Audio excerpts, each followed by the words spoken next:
Comme nous l'avons indiqué le 8 août dernier, la France condamne, dans les termes les plus forts, le plan du gouvernement israélien d'étendre ses opérations militaires pour prendre le contrôle de la ville de Gaza, en vue de contrôler militairement l'ensemble de la bande de Gaza. La France appelle le gouvernement israélien à revenir sur cette décision. Elle rappelle sa ferme opposition à tout projet d'occupation, d'annexion et de colonisation de la bande de Gaza et de déplacement forcé de sa population.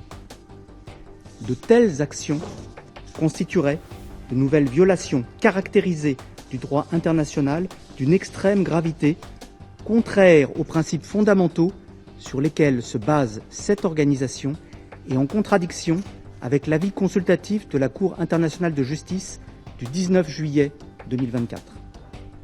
The United States government believes that today's meeting is emblematic of the counterproductive role that far too many governments on this council and throughout the UN system have played on this issue. It is not negotiating in good faith. We know this because we are in the room. The simple truth is that this war could end today if Hamas let the hostages and all of Gaza go free. Remarkably, instead of pressuring Hamas, members of this body have encouraged and rewarded its intransigence, actively prolonging the war by spreading lies about Israel, the Gaza Humanitarian Foundation, and the United States, and by handing propaganda victories to terrorists.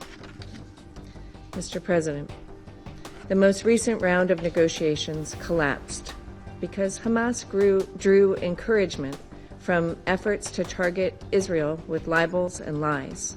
The government of Israel did not make its decision to advance its military campaign in a vacuum, but after months of Hamas's intransigence. Hamas refuses to accept a ceasefire and continues to torture the hostages. The United States supports Israel's right to defend itself against Hamas's terrorism. And ultimately, Israel has a right to decide what is necessary for its security and what measures are appropriate to end the threat posed by Hamas and other similar groups. It is unfortunate that members have again taken advantage of today's meeting to accuse Israel of genocide. These accusations are politically motivated and categorically false. They are part of a deliberate, cynical propaganda campaign as Hamas attempts to win symbolic victories to compensate for total defeat in war. The United States refutes these allegations entirely. Эти действия израильского руководства грубо нарушают международное право, демонстрируют его открытое пренебрежение как призывами международного сообщества, так и решениями Совета Безопасности ООН и наносят крайне серьезный удар по перспективам двухгосударственного решения палестино-израильского конфликта. Решительно осуждаем намерение правительства Нетаньяху захватить Газу. Присоединяемся в данном контексте к прозвучавшим призывам к Западному Иерусалиму отказаться от подобных крайне опасных шагов, подрывающих и без того хрупкие перспективы мирного урегулирования ближневосточного конфликта. Настаиваем на неукоснительном соблюдении Израилем норм международного права и известной правовой базы БВУ, включая профильные резолюции Совета Безопасности и Генеральной Ассамблеи ООН. Напоминаем и о том, что израильские планы идут вразрез с консультативным заключением Международного суда ООН от 19 июля 2024 года, которое, среди прочего, однозначно предписывает Западному Иерусалиму незамедлительно положить конец оккупации палестинских земель. Кроме того, принятие такого плана по сути означает официальное и публичное признание Израилем задач по захвату и оккупации анклава. Israel proved long ago that its goal is the destruction of the Palestinian people through forced transfer and massacres to facilitate its annexation of our land.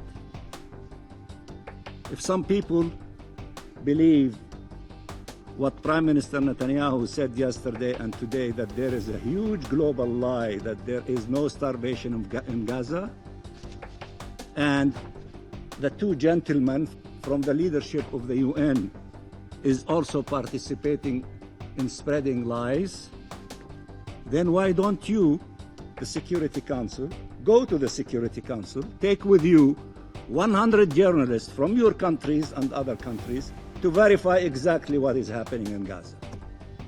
If he's so sure of this global conspiracy about the lie, let him prove it.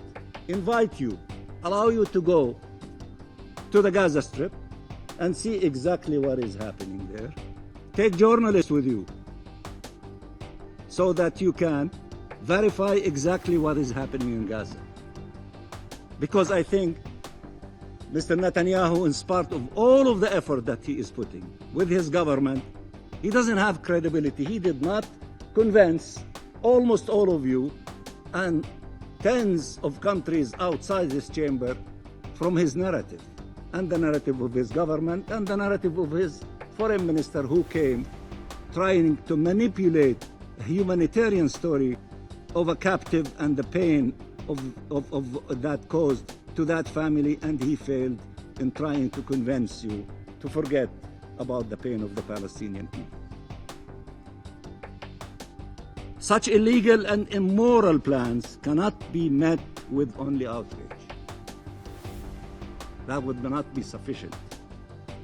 They require the mobilization of all the tools available to stop them, and we really appreciate the massive reaction from almost all countries in all corners of the globe. The IDF is preparing to take control of Gaza City while ensuring humanitarian assistance flows to civilians outside combat zones and away from the reach of Hamas. This is not conquest. Israel has no plans or desire to permanently occupy Gaza. This is liberation from a brutal terror regime. As our briefer stated earlier, I wish to reiterate the principles, the 5 clear principles that the Israeli Security Cabinet adopted for concluding the war. 1. The disarming of Hamas. 2. The return of all our hostages, both living and deceased. 3. The demilitarization of the Gaza Strip. 4. Israeli security control in the Gaza Strip. 5. The establishment of a non-Israeli peaceful civil administration governed neither by Hamas nor the Palestinian Authority. This is the only way to ensure a better future for Israelis and Palestinians alike. Prime Minister Netanyahu has made it clear.